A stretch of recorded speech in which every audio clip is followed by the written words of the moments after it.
Hi guys, this is John from Twirled and Twisted. Welcome back to my channel. Today's video is a bit of a challenge type video. I'm going to be taking one of my regular figures and I'm going to be attempting to make it half the size. The idea behind doing this was, I've mentioned in the past the possibility of opening an online store, and if I was to do that and sell my figures, I'm looking to see whether I'd be able to have two different price points. So I'd have the regular sized version for one price, and could I then have a smaller version at a smaller price. But the condition is I want to be able to reduce the size but not reduce the level of detail that's on the figure. I still want it to look essentially the same, just smaller. So in this video I'm going to be focusing on Belle. I chose Belle because she's probably one of my most recognised pieces. She's also got a substantial level of detail, like the frills on the dress and the rose and the hairstyle does have a more defined look to it than some of my other ones. So it's felt like a good one to test. So for the duration of the video I'm going to have my regular size Belle in the corner so you can see what I'm working on and how it compares in size. So my process to creating this figure is exactly the same as it's always been. I am using the exact same materials, I'm using the exact same method. The only thing I'm changing is the amount of paper strips that I use. So if I take the base skirt for an example, ordinarily I might use 40 strips and have it at 5 centimeters tall. So in this version I would only use 20 strips and have it at 2.5 centimeters tall. So it's the exact same method, exact same approach, just half the amount and half the size. And as we start to go along through following this process and creating the figure, it was becoming quite clear to me that this was actually working. I am able to create a smaller version without losing the level of detail that I've come to expect of myself. I didn't want to make the figure look any cheaper or less... I didn't want it to look like less effort had gone into it. It just needed to be maybe faster and cheaper for me to create and therefore be able to sell it at a lower price when that time comes.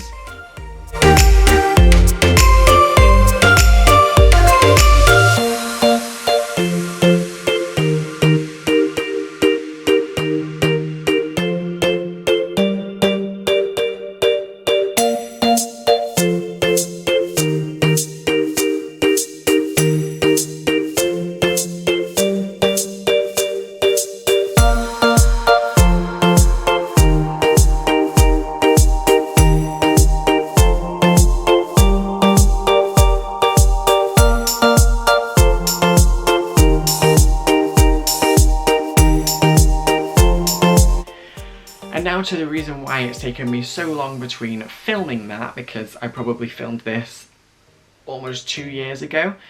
The reason that it hasn't been uploaded until now is because once it appeared to me that this was a success, I wanted to be able to see if that would work across all of the figures that I've currently done. Could I create all of them in the exact same way, smaller, with the same level of detail? And I think I was able to manage that.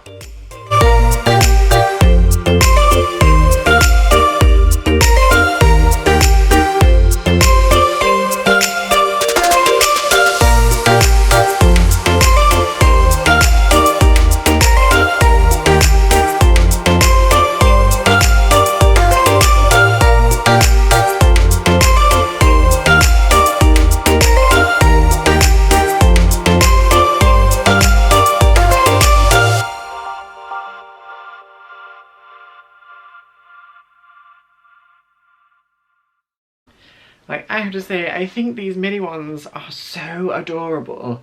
I do find that holding them, I am slightly more impressed by the bigger one. It does feel a little bit more substantial. But to actually see them both and see that I haven't lost the level of detail in the smaller one, they're just so cute. And I think this would be very good as a selling point because, one, it would be sold as something cheaper, but also if for someone who's low on space and wants to maybe collect more of my figures, that might be a more viable option for them. So these were a lot of fun to make. I liked that the process was slightly faster for me as well, so it felt like I could maybe keep up a little bit more of a supply of these ones, possibly. But if you enjoyed watching this video and would like to see more from me, where I will actually be creating something brand new next time, please give this video a thumbs up and subscribe if you haven't already. Don't forget to hit the notification bell if you want to be notified when I release my next video.